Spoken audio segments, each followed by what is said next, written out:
Hey, all you music lovers out there. Today we're going to embark on a history lesson, and that history lesson will be regarding one of my favorite instruments, which is the electric bass guitar.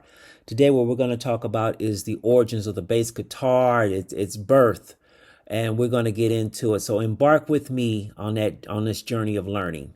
Stand by.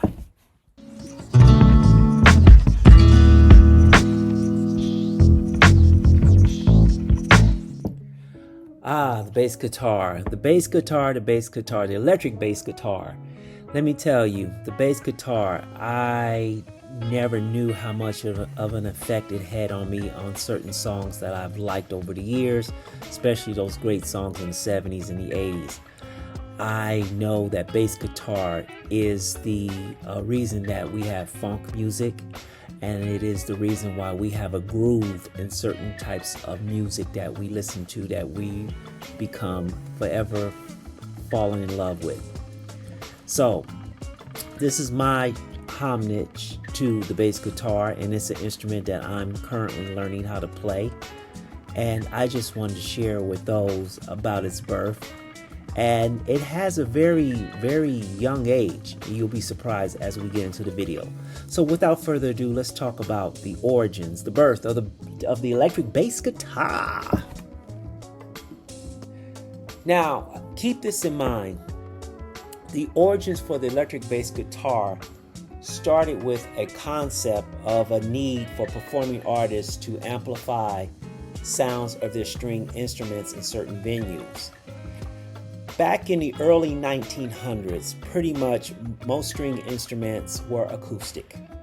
And depending on the venue that you played in would determine how well the sound that each instrument projected would be determined by the building structure of its acoustics. Back then they didn't have sound boards and engineers of that caliber or big speakers. So they pretty much had to depend on the acoustic setting of the structure. And I don't believe mics were invented, or if they were invented back then, they weren't all that great in terms of helping to amplify sounds of string instruments. Now, the concept for amplifying sounds on string instruments came from this gentleman right here, George Beauchamp. George Beauchamp was a vaudeville performing artist. As you can see there, he has a guitar in his lap. So that was part of his act. And he was the one that came up with the idea of taking string instruments and to be able to amplify their sound, because he was looking for a much louder and much deeper tones in the instruments that he played. But of course, being a performing artist and what he knows is performance, he needed a little help. So through George Beauchamp's life, he ends up crossing the path of this gentleman here, Adolf Rickenbacker, who just so happens to be a machinist and an engineer. So what happens when you put a performing artist and a machinist/engineer together? You end up giving birth to the first electric guitar and amplifier, as you can see there in the middle. And the very first electric guitar invented between the two of them was called the frying pan.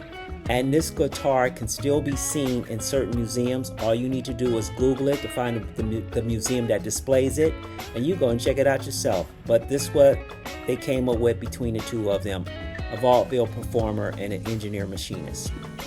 And after that item was invented, it set the stage for the invention of the electric bass guitar. Now keep in mind, these two did not get together and invent the electric bass guitar. The electric bass guitar was invented by another individual, but it was the electric guitar, notably the frying pan, that was invented back in the 1930s, that set the stage for all subsequent amplified instruments to come. So when the electric guitar was invented, notably the frying pan electric guitar, not too long after that, in the 1930s, the electric bass was also invented. So when the electric guitar was invented, notably the frying pan electric guitar, Not too long after that, in the 30s, 1930s, the electric bass was also invented. Now, like I mentioned before, Beauchamp and Rickenbacker did not invent the electric bass. The electric bass was invented by this gentleman right here. So then in history comes about this man right here, Mr. Paul Tutmark, who invented the first electric bass. And he came up with the idea because he felt sorry for his fellow bass musician who always had to lug and carry that heavy bass and putting it in small places. So he came up with the idea of making the bass more compact, but at the same time making it with some kind of amplified sound. Now, at Mr. Tutmark's first attempt at inventing the electric bass, he came out with this model here called the electric fiddle bass, invented back in 1933, not too far after the electric guitar. And he was the first guy to come up with the concept that the bass can be condensed in size and turned on a horizontal position and played across, holding it like a guitar. So the fiddle bass, as you can see here, was his first invention. It didn't sell well, but that did not stop him from trying to improve upon his ideal. So after the invention of the electric bass fiddle that didn't do too well, Paul Tutmark came up with a new prototype and design. And this is the new prototype and design that was invented in 1935, which is called the Audiovox model number 736 electric bass.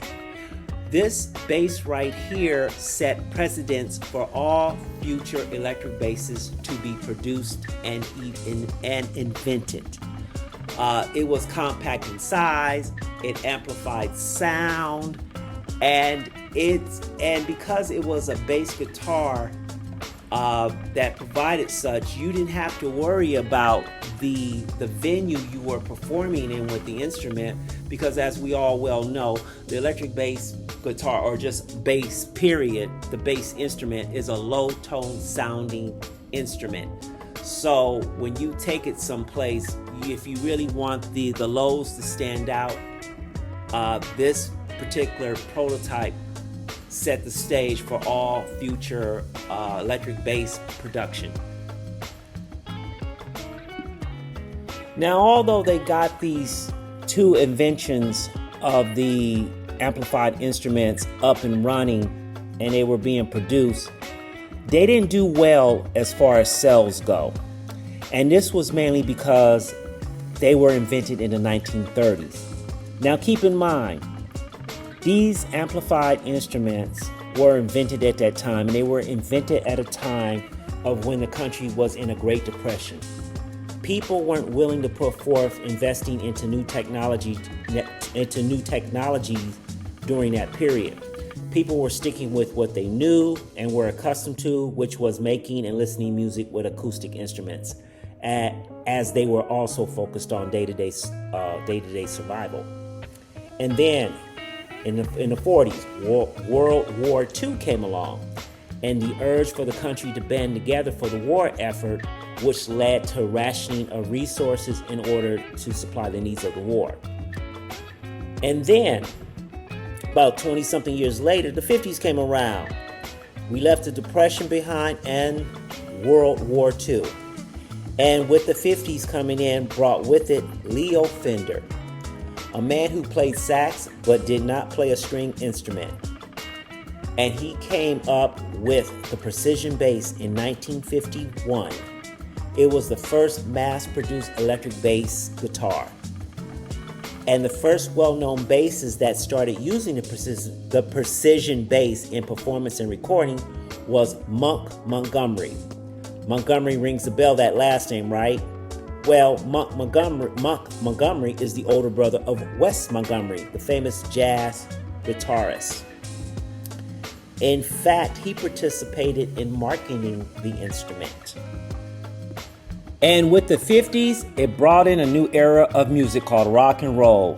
And teenagers were loving it. And everybody wanted to be in the band. And because of such, in the 50s with rock and roll coming about, the sales for electric amplified instruments started to climb. Now, after the decade of the 50s, we started getting into the 60s, and the demand for rock and roll and other types of music was becoming more and more great. Pop music was really starting to come to fruition. And with such demand, the rest of the world wanted to also get in on the manufacturing of the electric bass. And as you can see here, these are Japanese manufacturers, and the most commonly well-known one in America, as you can see there, is Yamaha. When the 1970s came around, something crazy happened with the electric bass guitar. It went through a serious metamorphosis. And in the early 70s, the bass guitar, electric bass guitar, grew a string.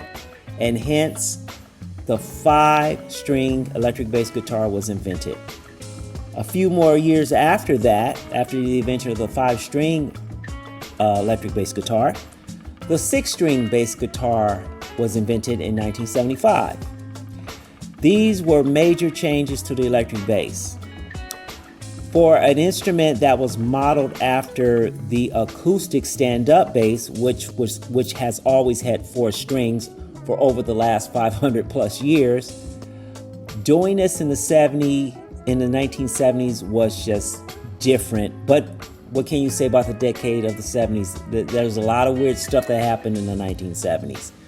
But we have it. People are playing 5 and 6-string basses, and it is here to stay. So after the 70s and going into the 80s, the 90s, and the 2000s, there were many other things invented to accompany the electric bass. Things from strings to pedals to picks to just anything you can think of. There was a lot of things coming in the market to help any electric bass artist to curate and create and project the type of sound they wanted to perform. Well, this will conclude the video on the history of the electric bass guitar. I hope you guys all enjoyed it. I myself enjoyed doing the research myself, because being that I am a bass player, I just felt that I needed to know the origins of the instrument and a little bit of history behind it. And now I know what it has been through in terms of where it is today. I greatly more appreciate it. So if you really enjoy the video, please give it a like. If you enjoy the channel, please subscribe to the channel. You giving it a like and subscribing will let me know that you would like to see more of this type of content, especially those musicians out there. Okay, make sure you like and subscribe. Peace and blessings to you. Take care.